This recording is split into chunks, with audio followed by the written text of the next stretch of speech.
Last episode में हमने देखा कि डिटेक्टिव हान को एस लाइन के बारे में पता चल जाता है। अब आगे एपिसोड 4 की शुरुआत में हायुन डिटेक्टिव हान को एस लाइन के बारे में बताती है कि उसे ये रेड लाइंस बचपन से दिखती है। ये दो लोगों के बीच के इंटीमेट रिलेशन को दर्शाती है। डिटेक्टिव हान इस बात पर भरोसा नहीं कर पाते और कहते हैं, तुम मुझे पागल समझती हो? भला ऐसा कैसे हो सकता है? मैं एक पुलिस ऑफिसर हूँ, मुझसे झूठ मत बोलो। हायुन कहती है, मैं जानती हूँ आपके लिए इस बात पर विश्वास करना बहुत मुश्किल है, पर सियोन भी ये लाइंस देख सकती थी उस चश्मे की मदद से, और उसका यूज करके वो बहुत सारे लोगों को ब्लैकमेल भी कर रही थी। मुझे नहीं पता उसे छत से किसने गिराया, पर ये उन्हीं में से कोई होगा। फिर डिटेक्टिव हान को थोड़ा यकीन होने लगता है। वो कहते हैं कि तुम्हारे लिए तो हर समय ये रेड लाइंस देखते रहना बहुत मुश्किल होगा, तभी तुम रात में सनग्लासेस पहनती थी। नेक्स्ट हमें दिखाया जाता है कि हॉस्पिटल में हायुन सियोन के बगल में खड़ी है। सियोन की वो रेड लाइन गायब होने लगी है, उसकी सांस रुक चुकी है। डर के मारे हायुन की नींद खुल जाती है। वो सपना था। क्लास में सब हायुन को देखने लगते हैं। फिर ब्रेक टाइम में तीनों दोस्त साथ में बैठकर बातें कर रहे थे। तब प्रेसिडेंट पूछता है कि तुम्हें क्लास में क्या हो गया था,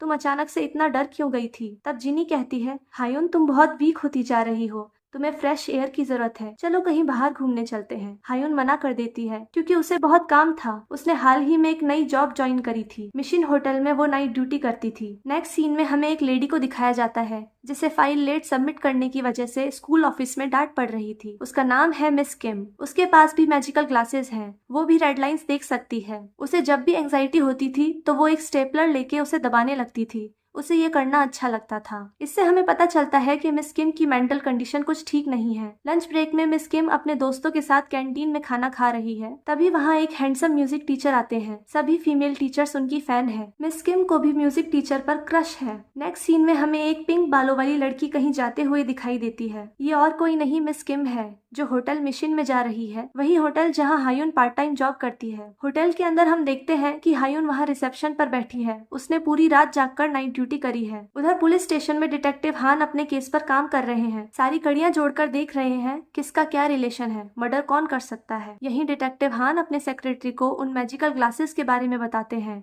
कि कैसे उनसे वो रेड लाइंस देखी जा सकती है और लोगों का सीक्रेट रिलेशन रिवील हो सकता है। फिर हमें मिशन होटल का सीन दिखाया जाता है जहां हायुन के दोस्त उसे सरप्राइज देने वहां पहुंच जाते हैं। रात भर जागकर हायुन ने वहां काम किया था, तो जिनी और क्लास प्रेसिडेंट भी उसकी मदद करने के लिए वहीं रिसेप्शन पर बैठ जाते हैं। जिनी, जो बिहेवियर से थोड़ी चुलबुली लड़की है, वो हायुन को क्लास प्रेसिडेंट के बगल में बिठा देती है और जानबूझकर उसे उसकी तरफ धकेलती है कि यहाँ जगह कम है, थोड़ा और उधर खिसको। वो उन दोनों की सेटिंग करवाना चाहती थी और दोनों साथ में काफी क्यूट भी लगते थे। तभी होटल में उस पिंक बालों वाली लड़की की एंट्री होती है, जो असल में मिस किम है। वो हमेशा रूम नंबर 206 में अकेले रुकती थी। जिनी बोलती है कि मैंने इनको कहीं तो देखा है। फिर हमें मिस किम का 206 रूम दिखाया जाता है। यहाँ हमें पता चलता है कि मिस किम मेंटली अनस्टेबल है। उनका एक्टर बनने का सपना टूट गया, जिस वजह से वो थोड़ा पागल हो गई। वो बार बार सेम डायलॉग रिपीट करती, शीशे में देखकर खुद से ही बातें करने लगती। अगली सुबह मिस किम होटल से बाहर निकलती है और अपने घर चली जाती है। जिनी उन्हें छत से जाते हुए देख रही थी। तभी उसे याद आता है कि उसने इस लेडी को अपने स्कूल एडमिनिस्ट्रेशन ऑफिस में देखा था। नेक्स्ट सीन में मिस किम अपने घर पहुंच जाती है। उनका घर बस एक छोटा सा कमरा था। कमरा इतना छोटा था कि बड़ी मुश्किल से उस घर में इतना सारा सामान फिट कर रखा था। उस कमरे में कोई प्राइवेसी नहीं थी। थोड़ी सी भी आवाज होते ही पड़ोसी चिल्लाने लगते थे। शायद इसीलिए मिस किम अपने डायलॉग की प्रैक्टिस करने उस होटल में जाती थी। फिर मिस किम अपने कमरे की छोटी सी खिड़की से बाहर की दुनिया देखने लगती है, जो रेड लाइन से भरी थी। यहाँ से सीन शिफ्ट होता है जहाँ डिटेक्टिव हान पुराने केसेस की फाइल खोल रहे थे। वो हायुन के पापा की मर्डर केस की फाइल देखते हैं, तो उन्हें पता चलता है कि कैसे हायुन की ड्राइंग्स के जरिए उसकी माँ को अफेयर का पता चला। फिर उसने अपने पति का मर्डर कर दिया और वहाँ से भाग गई। इसे देख डिटेक्टिव हान को हायुन की बातों पर और भी भरोसा होने लगता है। फिर हमें हॉस्पिटल का सीन दिखाया जाता है जहाँ सियोन को अभी तक होश नहीं आया है। डिटेक्टिव हान और हायुन उससे हॉस्पिटल में मिलने आए हैं। तभी डिटेक्टिव हान पूछते हैं कि सियोन के सर पर कोई रेड लाइन है। तब हायुन बताने से मना कर देती है कि ये उसका पर्सनल मैटर है। डिटेक्टिव हान समझ जाते हैं कि इसका मतलब सियोन के सर पर रेड लाइन है। मुझे बताओ, क्या ये उसी लड़के से जुड़ती है जिसके साथ सियोन बाहर घूमने गई थी? तब हायुन बताती है, नहीं, मुझे भी आज तक नहीं पता कि सियोन की लाइन किससे जुड़ती है। हमारी क्लास में तो कोई नहीं है। आपको क्या लगता है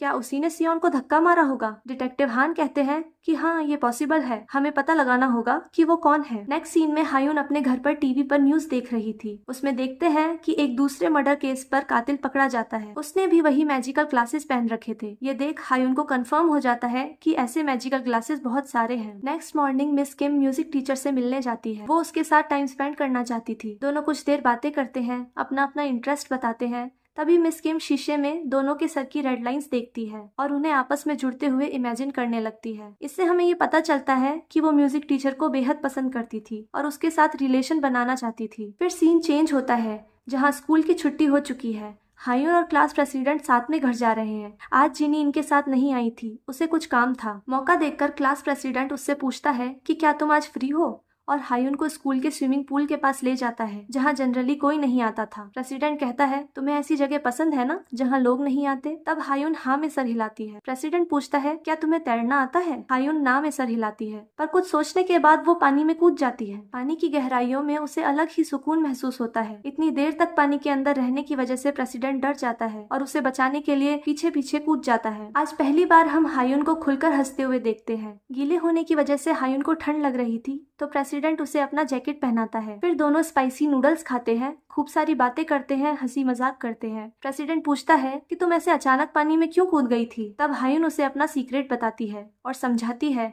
कि कैसे उसे सबके सर पर रेड लाइंस नजर आती है। फिर प्रेसिडेंट उससे पूछता है क्या मेरे सर पर भी वैसी रेड लाइन है? तब हायुन बताती है कि नहीं, अपन तीनों दोस्तों के सर पर कोई रेड लाइन नहीं है। प्रेसिडेंट हायुन की हर बात का यकीन करता है और उससे ध्यान से सुनता है। ये देख हायुन को काफी अच्छा लगता है। प्रेसिडेंट कहता है तुम्हारे पास तो मैजिकल पावर है, तुम बहुत स्पेशल हो। मैं तो एक ऑर्डिनरी इंसान हूँ, मैं कल को गायब भी हो जाऊँ तो किसी को फर्क नहीं पड़ेगा। तब हायुन कहती है कि मुझे और जिनी को फर्क पड़ेगा। अब हायुन भी धीरे धीरे क्लास प्रेसिडेंट को पसंद करने लगी थी। आज न जाने कितने दिनों बाद हायुन को इतना अच्छा फील हुआ था। घर जाकर भी वो प्रेसिडेंट के बारे में सोच रही थी, उसकी जैकेट को निहार रही थी। उसके मन में भी प्रेसिडेंट के लिए फीलिंग्स आ चुकी थी। नेक्स्ट सीन में हमें डिटेक्टिव हान को दिखाया जाता है जो अपने केस पर काम कर रहे थे। तभी उनका असिस्टेंट उनसे पूछता है आजकल आप किसी लड़की से बात नहीं करते? पहले तो आप हमेशा बिजी रहते थे। तब हान मिस ली के बारे में सोचने लगता है। शायद हान उन्हें पसंद करने लगा था, इस वजह से उसने बाकी लड़कियों से बात करना बंद कर दिया। नेक्स्ट सीन में हमें फिर से मिस किम अपनी पिंक विग लगाए होटल मिशित में जाते हुए नजर आती है। इस बार भी वो वही सेम रूम नंबर 206 बुक करती है। रूम में जाकर हमेशा की तरह चीजें दोहराने लगती है। वहीं आज हायुन मिस किम की सारी बातें सुन लेती है। वो खुद से बात करते करते कह रही थी कि यहाँ मैं आजाद महसूस करती हूँ। मुझे जब से ये होटल मिला है तब से मैं बहुत खुश रहने लगी हूँ कि फाइनली मुझे कोई ऐसी जगह मिल गई जहाँ मुझे कोई नहीं सुन सकता। मैं जो मन में आए वो कर सकती हूँ। इस होटल में वैसे भी बहुत कम लोग आते हैं। फिर एक दिन उसे यहाँ ये मैजिकल ग्लासेस मिले, जिसके बाद से उसे ये रेड लाइंस दिखने लगी और वो होटल में आने जाने वाले लोगों पर नजर रखने लगी। रेड लाइंस की वजह से उसको दूसरों के कमरों में झांकने की बुरी आदत पड़ गई। आज फिर उसके बगल वाले कमरे में कोई आया था। वो अपना चश्मा पहनती है और दीवार में बने छेद से देखती है। ये तो म्यूजिक टीचर है। उनको देखकर वो बहुत खुश हो जाती है। उनके प्यार में ये वैसे ही पागल थी। तभी रूम में एक लड़की एंटर होती है जो काफी बड़ी एक्ट्रेस है। ये म्यूजिक टीचर की गर्लफ्रेंड है। कुछ देर वो साथ टाइम स्पेंड करते हैं और फिर जब एक्ट्रेस जाने लगती है तो डांस टीचर उसे रोकने की कोशिश करता है। वो कहती है हम दोबारा कल यहीं मिल लेंगे, पर अभी मुझे जाना होगा। उधर मिस किम इन दोनों को साथ देखकर दुखी और फ्रस्ट्रेट हो जाती है। यहाँ उसके दिमाग में एक खतरनाक प्लान बनता है। वो नीचे रिसेप्शन पर जाती है और अपना रूम स्टे का टाइम बढ़ा देती है। फिर वो एक ड्रग्स वाली पानी की बोतल तैयार करती है और नेक्स्ट डे का इंतजार करती है। अगली सुबह जैसे ही एक्ट्रेस होटल में एंटर करती है, मिस किम पीछे से उसके सर पर जोर से वार करती है। वो लड़की वहीं बेहोश हो जाती है। फिर वो उसे खुद के कमरे में ले जाकर बांध देती है और उसके कपड़े और मेकअप लगा के बिल्कुल उसके जैसी बन जाती है। उसे लगता है उसके इस मेकअप और एक्टिंग की वजह से म्यूजिक टीचर उसे पहचान नहीं पाएंगे। फिर वो बगल वाले कमरे में म्यूजिक टीचर के पास जाती है, पर म्यूजिक टीचर उसे एक झटके में पहचान जाते हैं और उससे पूछते हैं कि तुम यहाँ क्या कर रही हो और मेरी गर्लफ्रेंड कहाँ है। तब मिस किम अपना प्यार कन्फेस करती है और कहती है कि मैं तुम्हें किसी और के साथ नहीं देख सकती, तुम सिर्फ मेरे हो। उसका ऐसा बिहेवियर देख म्यूजिक टीचर डर जाता है और बोलता है तुम पागल हो गई हो, मुझसे दूर रहो। तभी म्यूजिक टीचर को चक्कर आने लगते हैं और वो वहीं बेहोश हो जाते हैं। उसने ड्रग्स मिला हुआ पानी पी लिया था। नेक्स्ट सीन में हमें दिखता है कि मिस किम उस टीचर के लिए कितना पागल है। वो कहती है कि तुम्हें कभी मुझसे दूर नहीं जाने दूंगी। तभी वो नोटिस करती है कि म्यूजिक टीचर के शरीर से खून बह रहा है वो डर जाती है। पानी में ड्रग की ओवरडोज से टीचर की वही मौत हो जाती है। मिस किम को इस बात का इतना सदमा पहुंचता है कि वो खुद भी बाथरूम में जाकर सुसाइड कर लेती है। नेक्स्ट मॉर्निंग जब हायुन होटल रूम की सफाई करने जाती है तो वो उस एक्ट्रेस को रस्सी से बंधा देख डर जाती है। एक्ट्रेस बताती है कि एक पागल लड़की उसे यहाँ बांधकर चली गई। फिर हायुन बगल वाला कमरा चेक करती है तो वहाँ दोनों की डेड बॉडी देखकर शॉक हो जाती है। फिर वहाँ पुलिस आ जाती है। डिटेक्टिव हान इस केस को इन्वेस्टिगेट कर रहे थे। वो हायुन से पूछते हैं, तुम्हें क्या लगता है ये मर्डर केस भी उस चश्मे से रिलेटेड है? तब हायुन बताती है कि मिस किम भी वैसा ही चश्मा लगाती थी। ये चश्मा बहुत खतरनाक है, आज तक कोई इससे नहीं बच पाया, सबके साथ कुछ बुरा ही हुआ है। फिर डिटेक्टिव हान उस चश्मे को ढूंढने दोबारा क्राइम सीन पर जाते हैं और उन्हें वो चश्मा उस बाथ टब में मिल जाता है। डिटेक्टिव हान उस चश्मे को पहनकर देखते हैं तो हजारों रेड लाइंस उनके सर पर दिखती है, जिसे देख वो सोचने लगते हैं कि हायुन की कही हर बात सच थी। और इसी के साथ एपिसोड 4 यहीं खत्म होता है। नेक्स्ट एपिसोड देखने के लिए चैनल को सब्सक्राइब करें।